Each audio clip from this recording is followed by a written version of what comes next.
Annenberg Media.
I thought it was time this class had some class.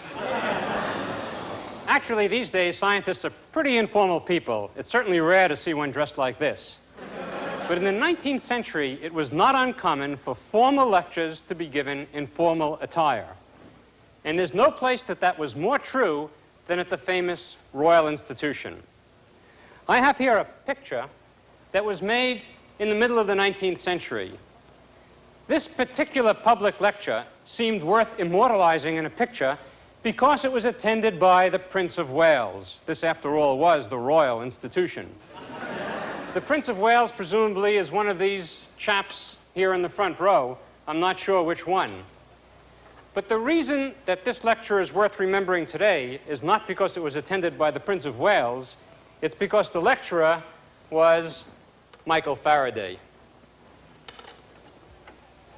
In fact, it was at a lecture just like this one, nearly 200 years ago, that the young Michael Faraday became so entranced with science that he decided to give up his promising career as an apprentice bookbinder.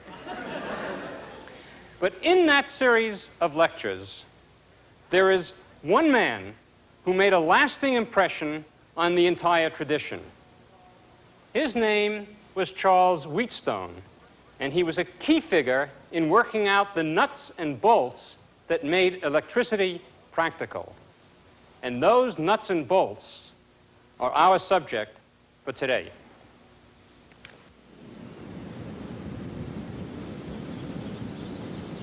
The nuts and bolts that hold together the complex machinery of the modern world are no more important in the history of civilization than the simple flow of water. Learning to control and harness the flow of water has been a critical ingredient in the development of civilization.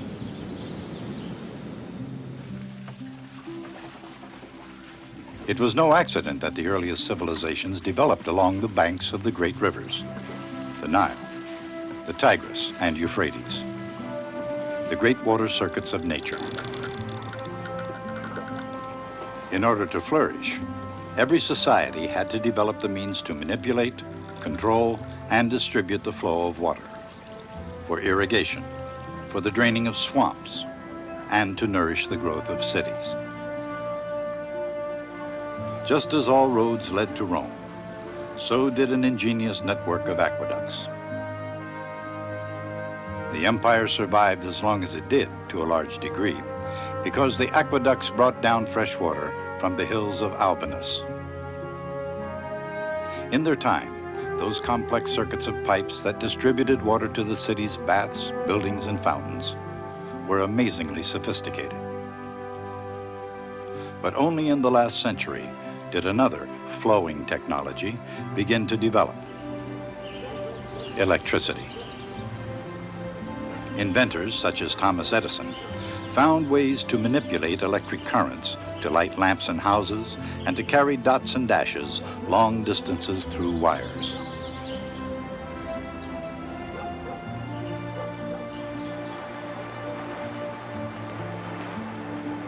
They also created ways to generate and distribute electricity in ever more complex grids.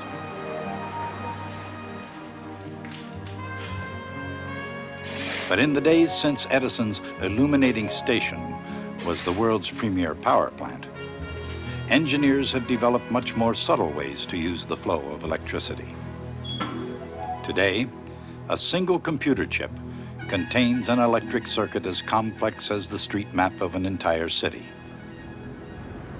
And in principle, the very existence of a major city such as Los Angeles depends on many of these circuits. LA is, of course, more than a freeway. But without an engineering miracle, it would be no more than a dusty village between the desert and the deep blue sea.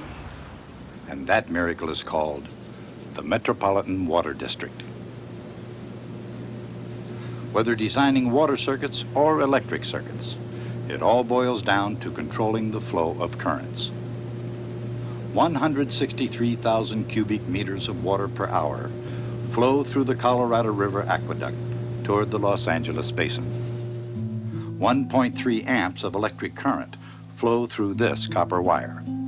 Just as water makes life possible, the flow of electricity makes light possible. How much light depends on the amount of current, which is measured in amps. 1 amp is 1 coulomb of electric charge per second flowing through a circuit. In other words, electric current, I, is the rate of flow of electric charge, Q. At any instant, this current is the same everywhere along the wire. Because electric charge, like water, is neither created nor destroyed along the way. It just keeps flowing along. While rivers have flowed for thousands of years, electricity was basically a static field until 1800. That was the year Alessandro Volta charged ahead and invented the battery. This new source of power, called the voltaic pile, made a sustained flow of electricity possible and opened the floodgates of progress. With it, Sir Humphrey Davy soon extracted brilliant new metals, sodium and potassium, from the common salts soda and potash.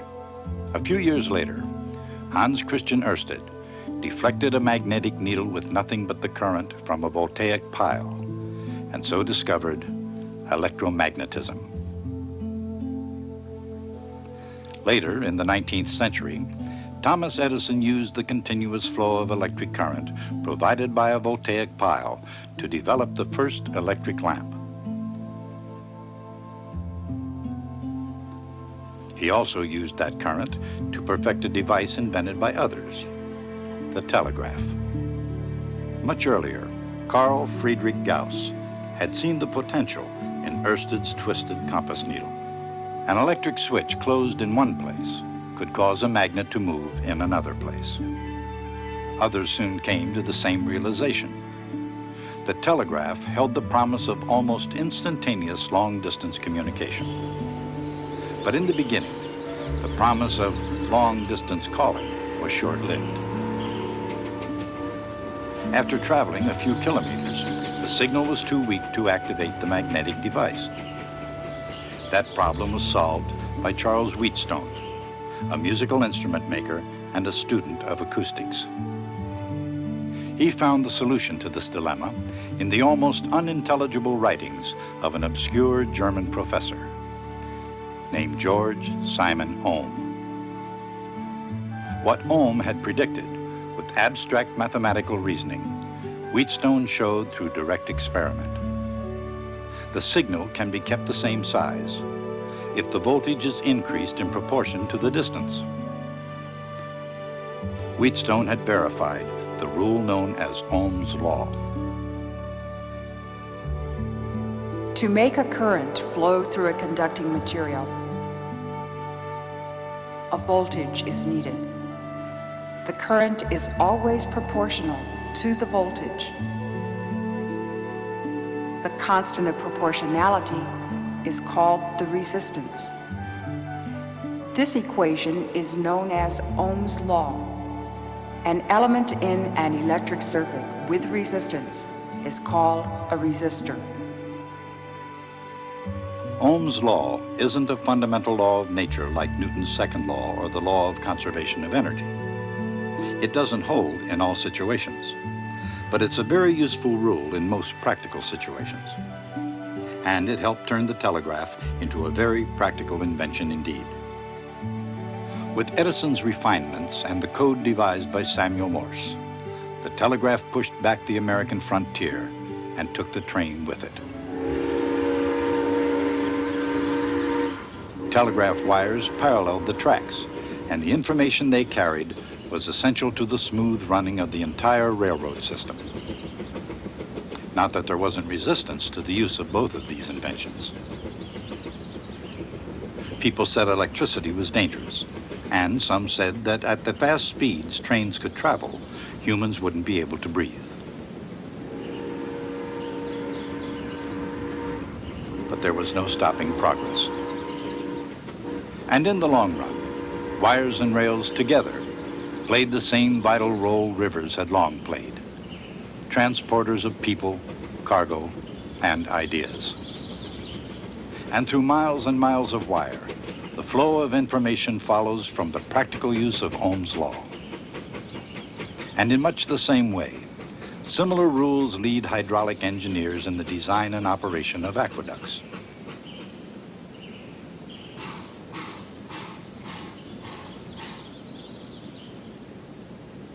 Those engineers have long known that the rate at which water flows through a pipe depends on just a handful of factors. The slope of the land and the pressure applied, the length and diameter of the pipe, and the viscosity and density of water. In precise analogy, the amount of electric current that flows through a resistor depends on the voltage drop across it, how wide and how long it is, and what it's made of. The resistance of an electric resistor is proportional to its length,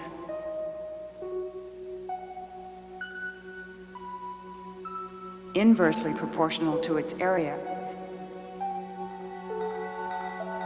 and proportional to its resistivity, or its tendency to inhibit the flow of electrons.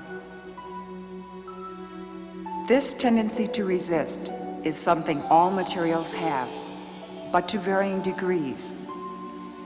Adding resistors to a circuit, one after another, has the same effect as making one resistor longer. These are called resistors in series. Putting resistors side by side increases the area through which the current can flow. These are called resistors in parallel, and they have a lower resistance than either one alone. The same is true of water. Adding sections of pipe in a series is the same as making it longer, and so the resistance to movement increases. But if the pipes are added side by side, they can carry more water more easily. And these particular pipes carry a lot of water, lifting it up 1,600 feet from the Colorado River to a point where it can flow down to Los Angeles.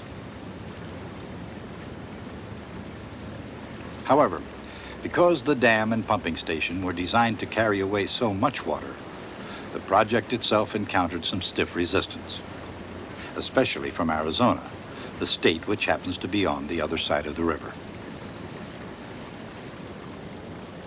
On the day construction began in 1934, the Arizona State Militia perched on the rim of the river with rifles and machine guns. In this case, the basis for resistance was clear.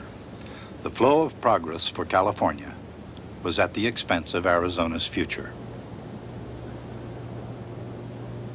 But what about the natural resistance to the progress of electrons?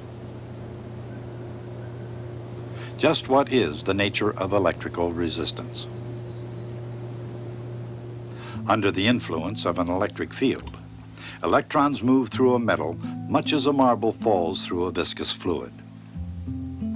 If it weren't for resistance, they would accelerate freely, like a falling body in a vacuum. But as it is, they move on the average at a constant speed. Resistivity is like viscosity. The more of it a material has, the slower a particle will move through it.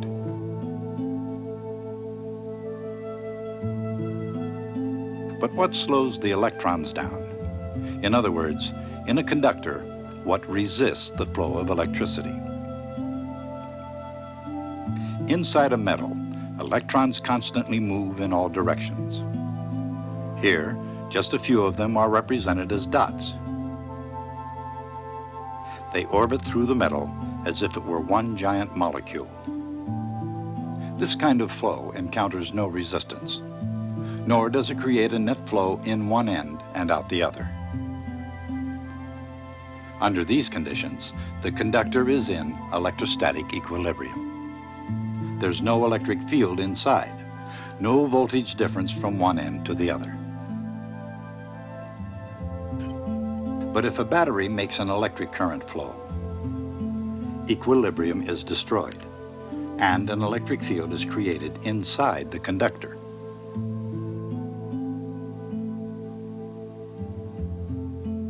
Inside a perfect crystalline metal, if a sample of it could be found, the mobile electrons would continuously accelerate, like a penny falling in a vacuum.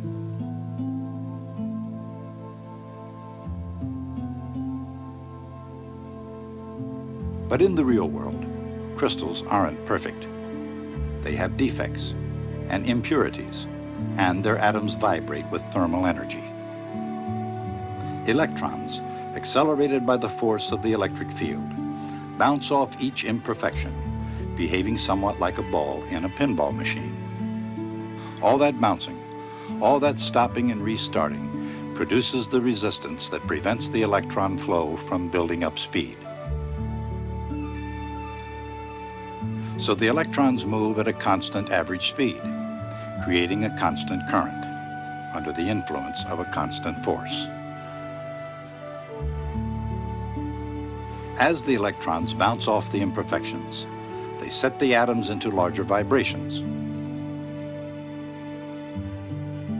So the electrical energy of accelerated electrons turns into the heat energy of vibrating atoms.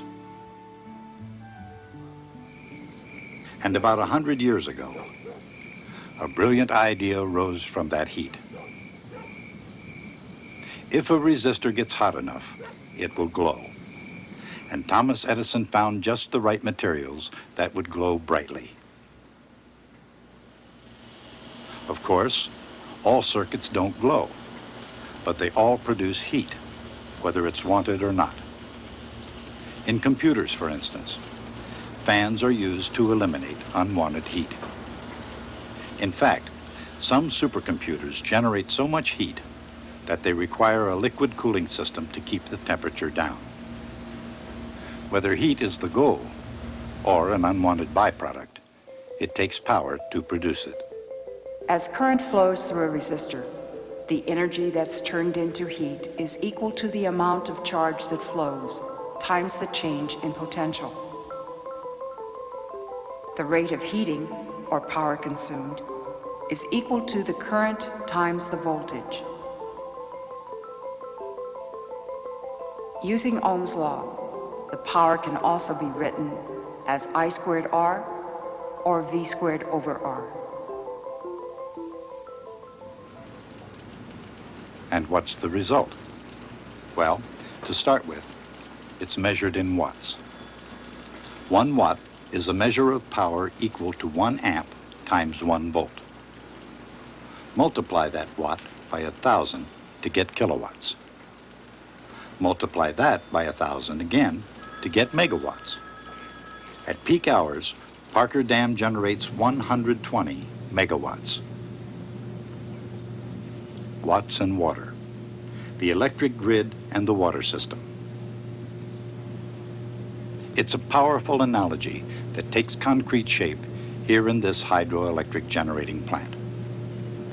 If progress rides the currents of water and electricity, it also demands a lot of each. In America's energy-hungry society, each person consumes about a kilowatt of electric power all the time, day in and day out, all year long. And each family consumes about an acre-foot of water. That is, all the water in 1 acre of land covered to a depth of 1 foot every year. To deliver both water and power to the consumers, engineers must first master the art and science of circuit design. The common elements of elementary electric circuits are wires and switches, batteries, resistors, and capacitors. And while these elements can be combined into networks of ever-increasing complexity, they always obey the same simple rules, called Kirchhoff's laws. Gustav Kirchhoff, a German physicist, was keen on mathematics. By applying Ohm's law and generalizing it fully, he derived 2 laws, and each expresses a familiar idea. One of those ideas is conservation of charge. And the corresponding law for circuits is, whenever one current splits into 2, or vice versa, the total current into the junction will equal the total current out of it. Kirchhoff's other law expresses conservation of energy. An electric charge going around any complete circuit neither gains nor loses energy. Consider an electric charge in space, not confined to a circuit. If it's moved through space on a path that brings it back to its starting point, no net work is done.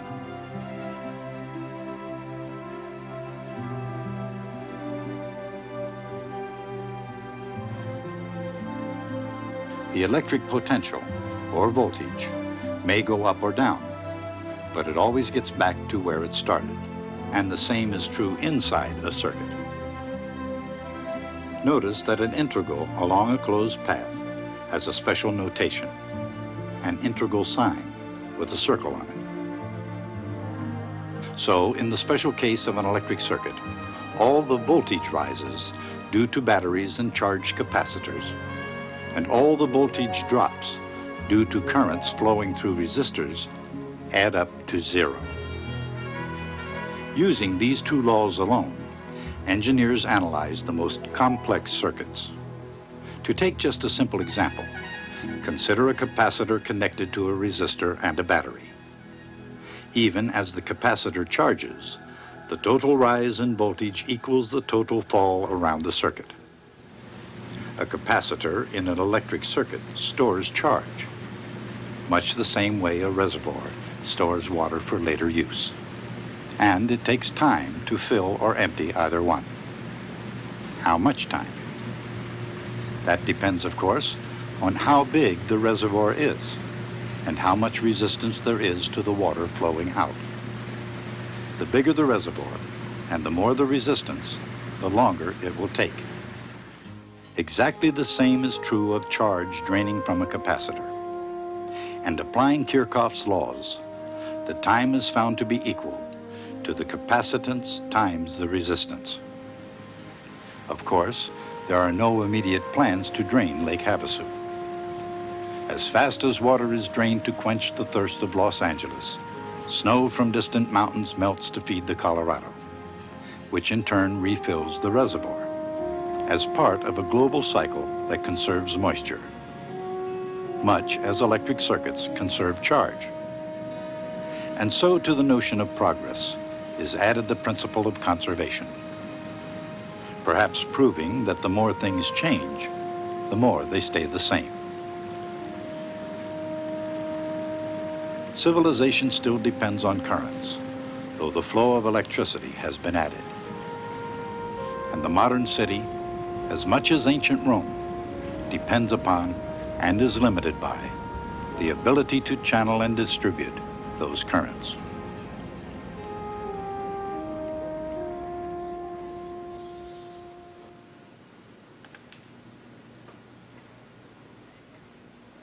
Today, we've studied the rules that make electricity practical. They were first worked out by people named Ohm and Kirchhoff and Charles Wheatstone. Wheatstone himself was revered by his colleagues in his own time, but he was unknown to the public. He was a shy man and morbidly timid in front of an audience, just like me. In fact, that was the way in which he managed to change the tradition of public lectures at the Royal Institution. Apparently, one evening in 1846, it was Charles Wheatstone who was to give that evening's public lecture.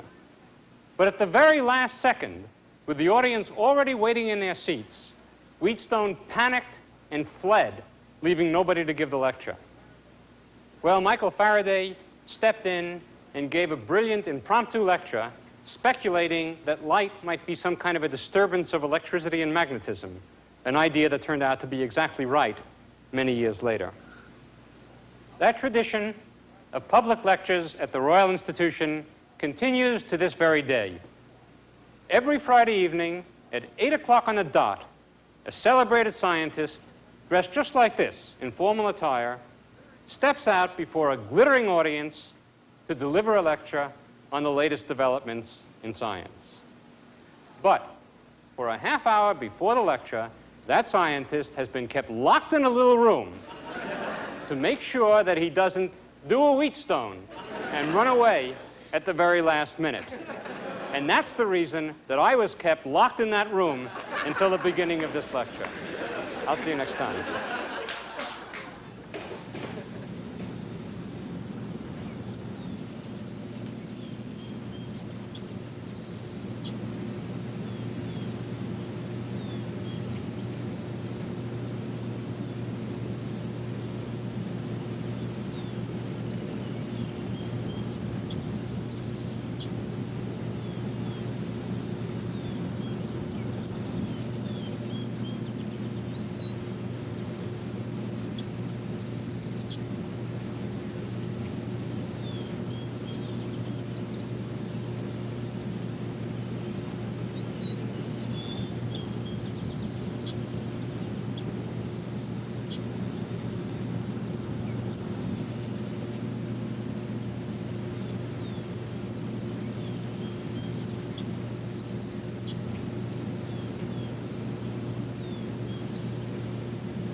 Annenberg Media.